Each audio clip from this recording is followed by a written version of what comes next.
Hello everyone, welcome back to Cosmophil Tarot PH and thank you so much for tuning in.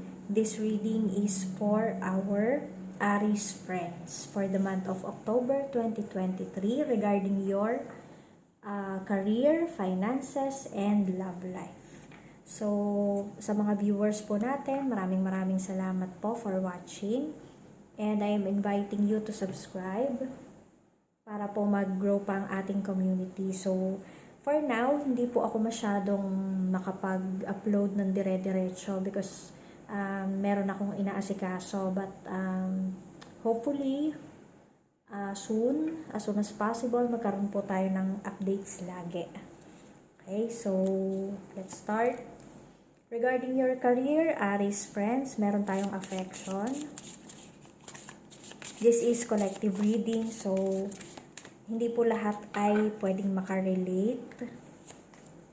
Yan, meron tayong stimulation. Tingnan pa natin. So, possible dito, Aries, for your career this coming October, you really love your job ngayon, no? Possible sa inyo yung iba na magkakaroon yung mga in-applyan nyo, magkakaroon kayo ng work na parang kakaiba siya. And you can find this really interesting. Talagang, kumbaga gagawin mo to na parang magugustuhan mo siya. At mapupunta yung puso mo dito sa trabahong to. Dun sa mga wala pang work sa inyo. But for those who have already, parang mas mamahalin nyo yung trabaho nyo ngayon. Possible na because of hindi lang sa nangangailangan tayo ng sweldo, ganyan, but parang masasabi mo sa sarili mo na parang nag-uumpisa na akong mahalin kung ano yung ginagawa ko ngayon. Kaya mas magiging okay yung flow ng iyong energy flow mo when it comes to your career kasi merong improvement na mangyayari. Parang mas magagawa mo siya ng maayos ngayon than before. Ayan. Tapos, ayan, may concealed power. So, give birth to the wonder of revelation. So, meron ka pang madidiscover dito, Aries. May madidiscover ka pa sa sarili mo na, wow, parang sabi mo sa sarili mo na, talaga ito ba ako? Kasi hindi mo in-expect na there's a transition. Tapos may parang bigla na lang nagkaroon ng thrill na parang sabi mo, wow, parang bigla naman ako na-intriga dito sa sarili ko, sa trabaho ko na kaya ko pala tong gawin. So, ano yung pasabog na yun sa iyong career, Aries? So, abangan natin. And this, for your money, finances, meron tayong protection. So, protected yung iyong mga pinaghirapan dito. Possible na ito ay nai-invest mo sa isang magandang investment, sa legit, sa napagkakatiwalaan. And because of that, ayan, ang ganda, there is a victory. So, meron ditong sa mga nagbabalak na mag-invest pa lang, go for it kasi merong victory dito, si number 44. So, magandang, magandang sign kasi there's a protection, there is a victory at the same time there is protection. So, may assurance talaga dito na your money will grow and multiply kasi meron kang makikita na opportunity dito na legit, na mapagkakatiwalaan mo yung tao behind the business. Parang kung nung inalok ka niya, umuo ka or oo ka pa lang, parang napunta ka sa tamang tao na magtiwala ka sa kanya.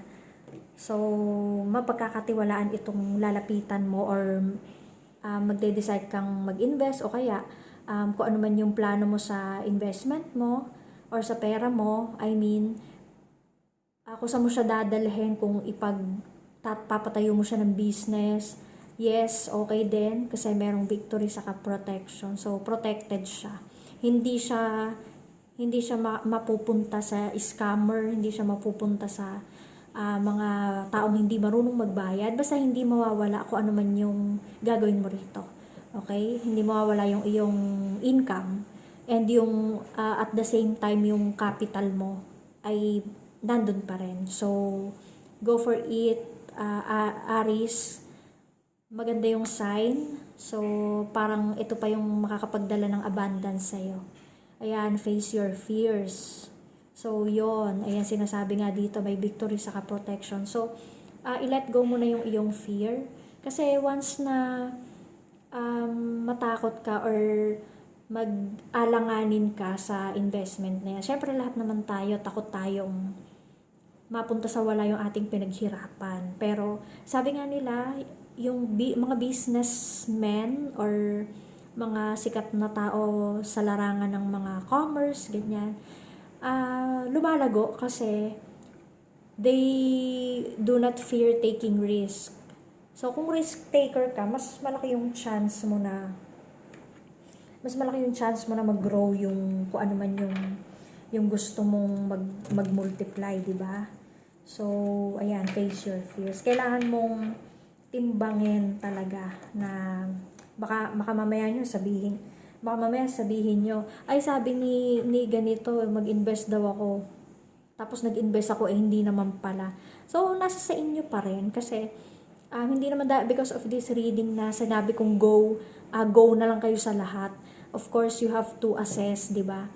Kung like for example, meron kayong dalawang offers, may nag-offer ng isang investment, tapos yung isa naman nag-offer din, pero yung isa doon ay scam, so malalaman nyo rin naman yung legit sa hindi. So, mag-assess din kayo dyan, of course. Diba? Andyan nga yung face your fears eh. Kailangan magdesisyon kayo sa sarili nyo. Huwag nyo iasa sa ibang tao. Kasi at the end of the day, kayo pa rin yung may-ari, kayo pa rin ang masusunod, and kayo pa rin yung makakapag-assess kung saan mas magandang dalhin yung inyong investment. Okay? When it comes to your love life, yan, stab in the back. Oh. Meron sa inyo, kahihiwalay lang. May nagloko na partner, or possible kayo yan. Tapos merong clock, kaya need time.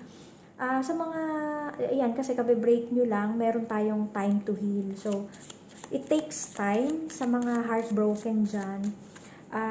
Lilipas din. Huwag nyong masyadong dibdibin sa ngayon. Of course, merong sadness talaga dyan. Pero, sabi nga, ayan, girl with a snake. So, ayan. Kasi snake, parang, kumbaga, ang basa natin dyan, may manunulot, may third party, merong nanira, or merong sumira ng relasyon nyo. So, ingat kayo sa ganitong dadating na mga tao sa paligid, kasi meron yan. So, parang nanira siya or ginamit kayo or lumapit lang sa inyo. So, learn to set boundaries. Nakapaligid or andyan lang siya. Okay? This is self-indulgence. Ayan. Know your self-worth, Aries. Kung alam mo na hindi mo deserve yung ganong treatment, then, lumayo ka na. Okay? Kasi, ito nga, may girl with a snake. Sino tong possible to? Parang, katrabaho eh. So, ang gawin mo, iwas ka na lang sa kanya. Okay? Focus on self. Huwag ka nang munang makipag-date, kung ano-ano sa ibang tao. Kasi hindi mo alam, siya na pala yung girl with a snake na yan. Okay? So, learn to set boundaries when it comes to your love life. So, what is our guardian angel message? There's nothing to worry about. Ayan. Masyado kang guided. So, safe ka. Meron din ditong protection. Ayan. Safe ka talaga ngayong October, Aries. Parang lahat ng protection ay nasa iyo. So, wag ka masyadong mag-worry kung ano yung mangyayari. Just trust the universe. Then, we have noticed the signs. So, yung ibang Aries, Aries friends, Aries viewers, meron pinapadalhan din kayo ng signs ng guardian angel. So, if ever nagda-doubt kayo and meron kayong mga tanong sa isip nyo, ayan, sabi nila, there's nothing to worry about. So, pinapadala nila kayo ng message. It's up to you kung manonotice mo yan. Pero marami, parang tinatagtad ka na ng synchronicities ni guardian angel. So, i-search mo lang. For example, you found 111. Search mo lang siya sa Google kung ano yung meaning. And then, possible na related doon yung message. So, here, relationship, ayan, yourself and God. So, you attract, heal, or balance a relationship. Tapos, ang sabi dito, ayan, as you feel safe and loved within, so shall your other relationships bloom and prosper. So, si God muna, Aries, bago yung, bago ibang tao. And, pag kasi sabi dito, pag once na na-establish mo or parang mas matindi yung connection mo kay God, then susunod lahat.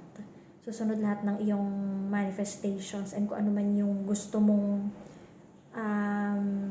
mangyari or yung mga wish mo ay mafulfill.